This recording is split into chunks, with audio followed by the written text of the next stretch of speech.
सपना था कि अमेरिका जाकर कुछ कमाएंगे, ये नहीं पता था कि ऐसे बांधकर वापस लाए जाएंगे। हाथों में हथकड़ी, पैरों में बंधी रही बेड़ियां, दर्द से टूटती और चटकती रही एड़ियां, कस के बांधा जंजीरों से जैसे कोई सामान, टपकते आंसू सुनाते हैं क्रूरता की दास्तां। सपने में भी नहीं सोचा था कि ऐसा मंजर, मगर अपनों ने ही खोप दिया पीठ में खंजर।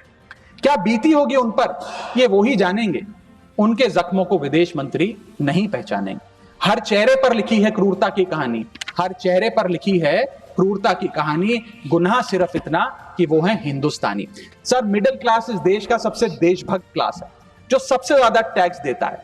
और सर, जब नौकरी से लौटता हुआ साधारण पैंट शर्ट पहने मिडिल क्लास का आदमी मेट्रो की लाइन में खड़ा होता है, तो उसे ये चिंता नहीं होती कि घर जाकर कौन सी पिक्चर देखूंगा या कौन सा पकवान खाऊंगा। उसे ये चिंता होती है कि मैं अगले हफ्ते अपने बच्चों की फीस कैसे भरूंगा, बाबूजी का ऑपरेशन कैसे कराऊंगा, या बड़े साल नौकरी कर ली, अब एक स्कूटी खरीद लेता हूं। लेकिन जब बाजार जाता है तो पता लगता है वो स्कूटी जो 4 लाख की जो 40,000 की मिलती थी, वो अब 1 लाख रुपए की मिलने लगी, या वो ऑल्टो गाड़ी जो 3-3.5 लाख की मिलती थी अब 10 लाख रुपए की मिलने लगी। ये सच्चाई है सर। हम 140 करोड़ की आबादी वाले देश में रहते हैं, जिसमें मात्र 8 करोड़ लोग इनकम टैक्स की रिटर्न भरते हैं, और इन 8 करोड़ लोगों में से मात्र 3 करोड़ लोग इनकम टैक्स भी भरते हैं। यानी कि 8 करोड़ लोग इनकम टैक्स की रिटर्न भरते हैं, 5 करोड़ लोग जीरो इनकम दिखा के अपनी इनकम टैक्स की रिटर्न भरते हैं, जीरो टैक्सेबल इनकम, और उनसे कोई इनकम टैक्स नहीं वसूलती। लेकिन जो बाकी 3 करोड़ बचे, मात्र वो ही इनकम टैक्स भरते हैं। तो किन लोगों का फायदा हो रहा है, ये भी समझने की आवश्यकता है। और इसका मुकाबला आप करिए सर, सीएमआई का डेटा बताता है कि इस देश में कंजम्पशन के आधार पे 43 करोड़ इंडियंस, 43 करोड़ भारतीय भारत की मिडिल क्लास में आते हैं। 43 करोड़ में से मात्र 2 से 3 करोड़ लोगों को ही इसका फायदा होने जा रहा है। उसका हम स्वागत करते हैं, लेकिन बाकियों के लिए क्या? इनकम टैक्स के साथ साथ जीएसटी नाम का टैक्स कम करना पड़ेगा, क्योंकि जीएसटी वो टैक्स है जो इस देश का अमीर से अमीर आदमी और गरीब से गरीब आदमी भी देता है। जब गरीब आदमी अपने घर में चूल्हा जलाने के लिए माचिस खरीदता है तो उस पर भी जीएसटी देता है, और अमीर आदमी जब सफर करने के लिए मर्सिडीज और बीएमडब्ल्यू खरीदता है उस पर भी जीएसटी देता है। जीएसटी वो लोग भी देते हैं जो इनकम टैक्स नहीं भरते, जीएसटी वो लोग भी देते हैं जिनको सरकार उन 80 करोड़ भारतीयों को जिनको फ्री राशन देती है, जीएसटी उनसे भी वसूला जाता है। तो सही मायने में अगर आप भारत में खपत यानी कि कंजम्पशन को बढ़ाना चाहते हैं, इकोनॉमी रिवाइव करना चाहते हैं, तो आपको जीएसटी कम करना पड़ेगा और जीएसटी स्ट्रीमलाइन करना पड़ेगा। रेल मंत्री को रेल नहीं रील पसंद है, टिकट के नाम पर मनमाना बिल पसंद है, खाना मांगने पर मिलता है कॉकरोच, छिपकली और मच्छर। इतना बदहाल हो चुका है हमारी लाइफलाइन का स्ट्रक्चर। आखिर कैसे सुधरेगी व्यवस्था, कैसे बदलेंगे हालात? सरकार समझने को तैयार नहीं आम आदमी के जज्बात। 40 घंटे तक उनके हाथों और पैरों में बेड़ियां बांध के रखा गया, वॉशरूम तक नहीं जाने दिया गया। सर, इसको लेकर मुझे लगता है शायद इस देश के हर नागरिक का खून खौलता होगा। उसी के सामने इसी एग्जाम्पल के सामने हमारे पास एक और एग्जाम्पल है। इस दुनिया का एक बहुत छोटा सा देश है सर, कोलंबिया। कोलंबिया के राष्ट्रपति गुस्तावो को जब पता लगा कि अमेरिका से एक सेना का माल ढोने वाला विमान इसी प्रकार कोलंबिया के नागरिकों को जो बिना दस्तावेज के वहां पाए गए कोलंबिया छोड़ने के लिए आ रहा है, तो उन्होंने उस विमान को लैंडिंग की अनुमति नहीं दी। उन्होंने कहा कि मैं अपना विमान भेजूंगा, कोलंबिया सरकार का विमान, और पूरे सम्मानजनक तरीके से मैं अपने नागरिकों को वापस लाऊंगा।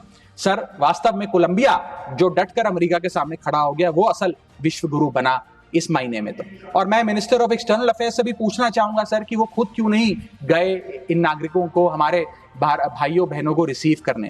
गुजरात, उत्तर प्रदेश, महाराष्ट्र, पंजाब और हरियाणा, इन तमाम राज्यों के ये लोग थे जो आए, लेकिन प्लेन को न जाने किस कारणवश अमृतसर में उतारा गया। मैं चाहूंगा इस विषय पर भी, इस स्ट्रैटेजिक डिसीजन पर भी माननीय विदेश मंत्री जी ध्यान आकर्षित करें सदन का।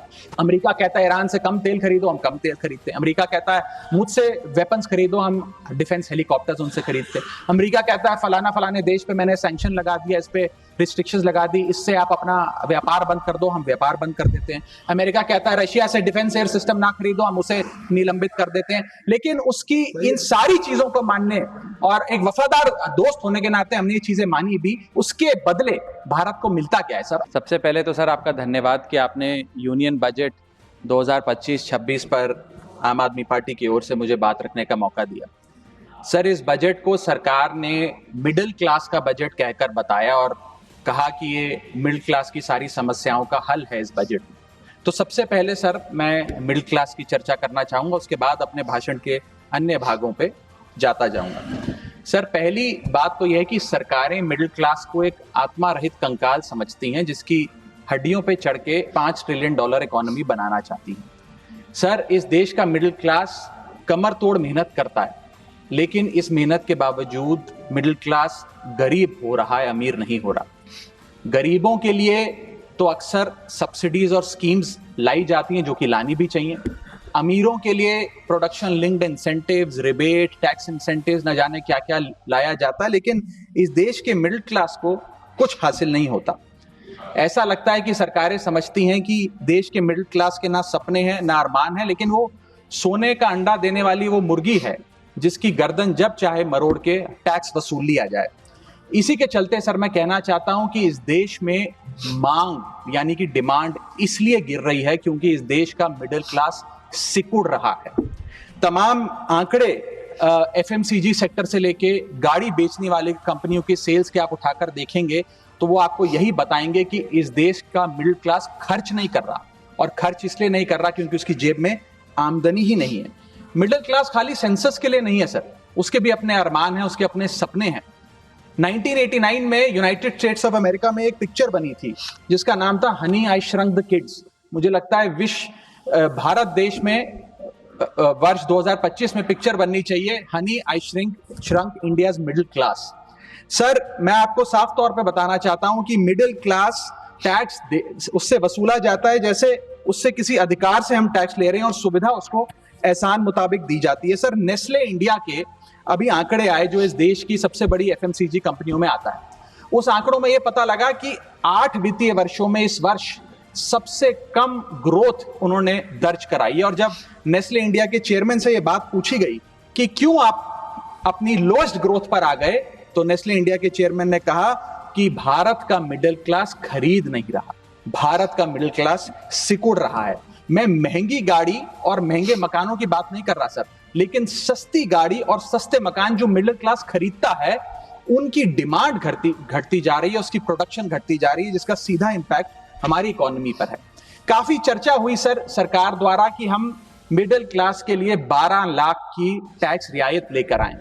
मैं सर बतौर चार्टर्ड अकाउंटेंट ये बताना चाहता हूं कि ना ही ये टैक्स एग्जेम्पशन है, ना ही ये टैक्स डिडक्शन है, ये एकमात्र टैक्स रिबेट है। इस रिबेट का स्वागत हम सब करते हैं, हम सबको खुशी हुई, लेकिन मैं आपको इन तीनों में फर्क बताना चाहता हूं और ये दिखाना चाहता हूं कि कैसे चोर दरवाजे से इंडियन मिडिल क्लास से अभी भी इनकम टैक्स वसूला जा रहा है। पहली चीज सर, ये इनकम टैक्स एग्जेम्पशन नहीं है। एग्जेम्पशन होता है जैसे एक सोर्स ऑफ इनकम पर इनकम टैक्स लगे ही ना, जैसे कि इस देश में एग्रीकल्चरल इनकम, खेती बाड़ी से जो कमाई होती है उस पर कोई इनकम टैक्स नहीं लगता। ये वो नहीं है। ये टैक्स डिडक्शन भी नहीं है। टैक्स डिडक्शन होता है कि फर्ज करिए आपने साल में 15 लाख रुपए कमाए, इनकम टैक्स डिडक्शन आपको 12 लाख रुपए की मिली, तो 15 घटा 12 3 लाख पर आपको इनकम टैक्स देना पड़ेगा। ये टैक्स डिडक्शन भी नहीं है, ये टैक्स रिबेट है। यानी कि 12 लाख तक अगर आपने पैसा कमाया साल में तो आपको इनकम टैक्स नहीं देना, लेकिन जैसे ही 12 लाख से ज्यादा, फर्ज करिए आपने 12 लाख 1,000 रुपए कमाया, तो पूरे 12 लाख 1,000 पे आपके स्लैब अनुसार आपसे इनकम टैक्स वसूला जाएगा। और दूसरी चीज, कैपिटल गेन्स पे, यानी कि अगर आप अपने कोई मकान बेचते हैं, सोना बेचते हैं, इक्विटीज बेचते हैं, शेयर्स बेचते हैं, उस पर जो कैपिटल गेन पे, मुनाफे पे लगता है टैक्स, वो इस 12 लाख की सीमा में नहीं आएगा, उस पर आपको अतिरिक्त टैक्स देना पड़ेगा। सर, लेकिन इस 12 लाख की रियायत से कितने लोगों को भारत देश में फायदा हुआ, यह भी समझने की आवश्यकता है। हम 140 करोड़ की आबादी वाले देश में रहते हैं, जिसमें मात्र 8 करोड़ लोग इनकम टैक्स की रिटर्न भरते हैं, और इन 8 करोड़ लोगों में से मात्र 3 करोड़ लोग इनकम टैक्स भी भरते हैं। यानी कि 8 करोड़ लोग इनकम टैक्स की रिटर्न भरते हैं, 5 करोड़ लोग जीरो इनकम दिखा के अपनी इनकम टैक्स की रिटर्न भरते हैं, जीरो टैक्सेबल इनकम, और उनसे कोई इनकम टैक्स नहीं वसूलती। लेकिन जो बाकी 3 करोड़ बचे, मात्र वो ही इनकम टैक्स भरते हैं। तो किन लोगों का फायदा हो रहा है, यह भी समझने की आवश्यकता है। और इसका मुकाबला आप करिए सर, सीएमआई का डेटा बताता है कि इस देश में कंजम्पशन के आधार पे 43 करोड़ इंडियन, 43 करोड़ भारतीय भारत की मिडिल क्लास में आते हैं। 43 करोड़ में से मात्र 2 से 3 करोड़ लोगों को ही इसका फायदा होने जा रहा है। उसका हम स्वागत करते हैं, लेकिन बाकियों के लिए क्या? वित्त मंत्री जी ने यह फैसला जब सुनाया तो कहा कि इससे भारत की कंजम्पशन बढ़ेगी, खपत बढ़ेगी और इकोनॉमी का चक्का, इकोनॉमी का पहिया चलने लग जाएगा। मैं आपको बताना चाहता हूं और इस सदन में भविष्यवाणी करता हूं सर कि इस टैक्स रियायत से इस देश की कंजम्पशन नहीं बढ़ने वाली।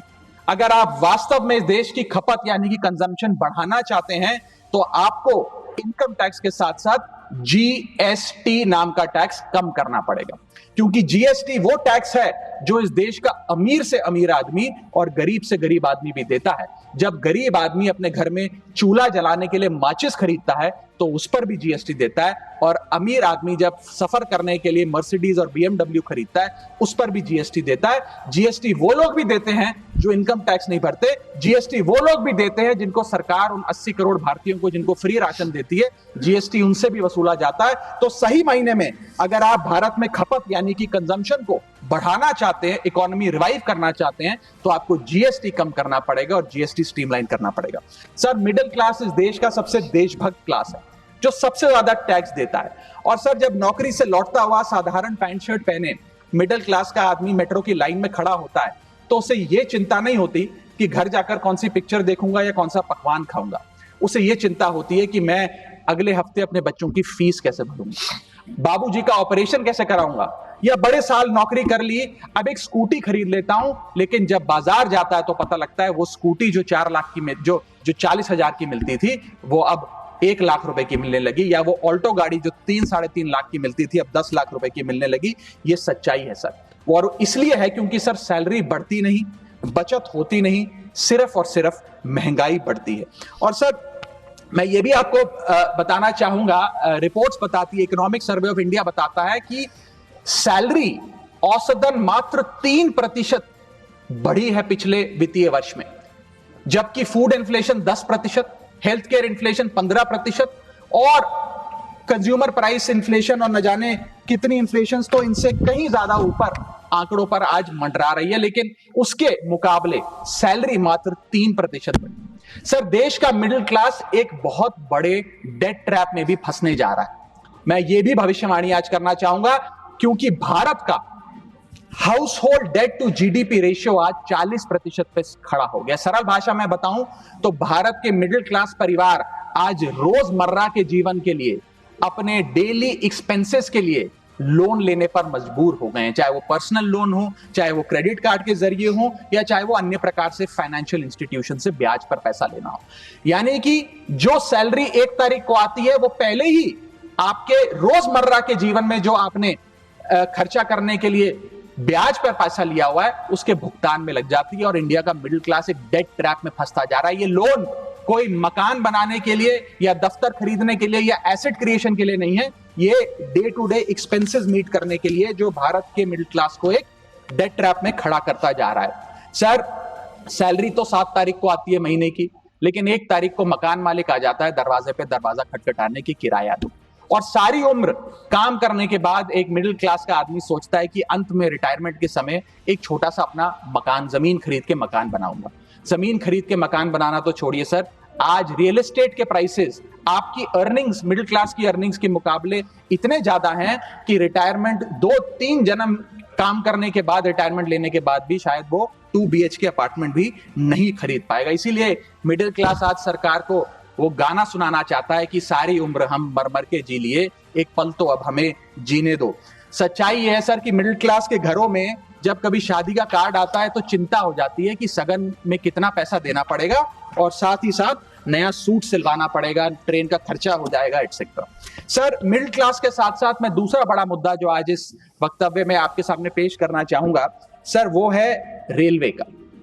सर, रेलवे का एक अतिरिक्त बजट आया करता था जिसकी प्रथा बंद हो गई।